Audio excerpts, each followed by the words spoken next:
welcome back to another video and to these two custom 24 PRSs. There was a third 35th anniversary, but someone saw that one and snapped it up straight away, and I'm not at all surprised because it was a very special guitar. But we have these two, they're both limited edition custom 24s, as I say. So we'll go over the spec of each one.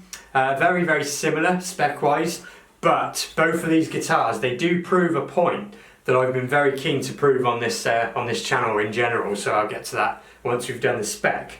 So body wise on here is a mahogany body with a maple top and flame maple veneer, and this one is the same except for the top is the ash. It's one of the limited edition ash ones, and I'll come in close so you can see it in a minute. But tremolos both the same. Pickups, they both have the 8515S pickups.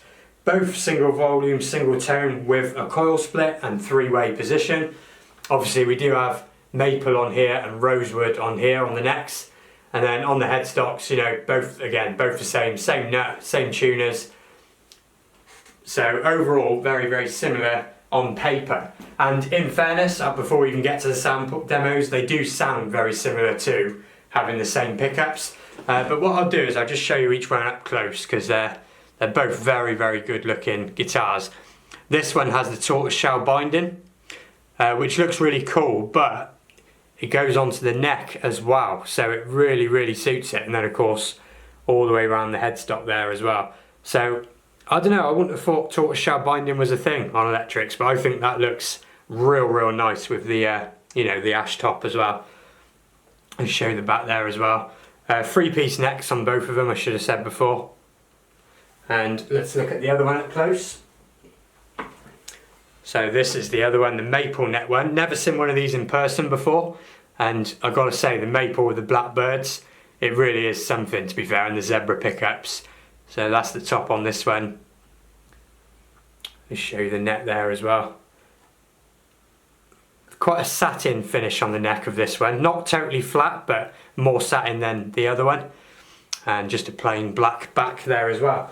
So, like I said then, on paper, both of these guitars, they you know, are very similar. They're both described as the PRS wide thin neck, both the same pickups and everything like that.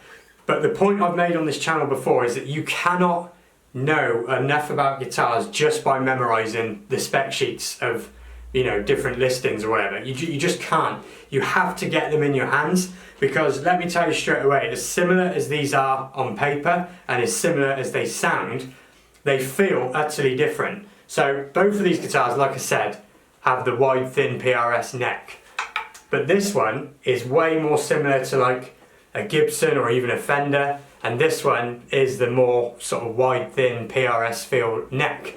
So, you know, you wouldn't know that on paper because they say the same card, but they're not. You have to get them in your hands. And even silly things like this one has these smaller knobs on it, whereas this one has the more sort of traditional style bigger knobs. We're just done with phrasing, right? Obviously, you know, a lot of people will switch out stuff like that to their favour, but even things like that makes a massive difference to how the guitar generally feels and how you're operating the guitar. So you can know a bit by reading the specs of every guitar and knowing them, but you cannot know everything until you've got them in your hands and until you've played them. So, you know, just bear that in mind when you're looking at guitars, reading the spec sheets. Like, you can only get so far. You need to know like what they feel like in your hand, because these two feel utterly different despite sounding and on paper being very similar. So I just wanted to sort of get that across really, because this is a very good example of that point. So I think what we'll do now then is go into the sound demos. I'll show you the coil splits first. I won't do a whole bunch of ABing because, like I said, they do sound reasonably similar. The only real difference really is that this one seems to have hotter pickups, even though they're both exactly the same distance from the strings and everything like that. So yeah, whether that's down to the neck or not, I'm not sure. It's not a huge difference, but there's definitely a difference between them. And actually, one other thing before we go on to the sound demos, I just want to show you with my friend's PRS here. This is the 22 fret version, and one thing that's worth bearing in mind is that if you look where the neck up position is compared to the two of them, on this one the neck is much more where you expect. When you go onto the 24, the neck pickup is pushed down, which does give you a different sound. So definitely bear that in mind when it comes to PRS as well. Well, guitars in general really, but definitely like these particular guitars. So there we go, hopefully that all made sense, and now we'll get on to the sound demos, and I'll see you on the next video.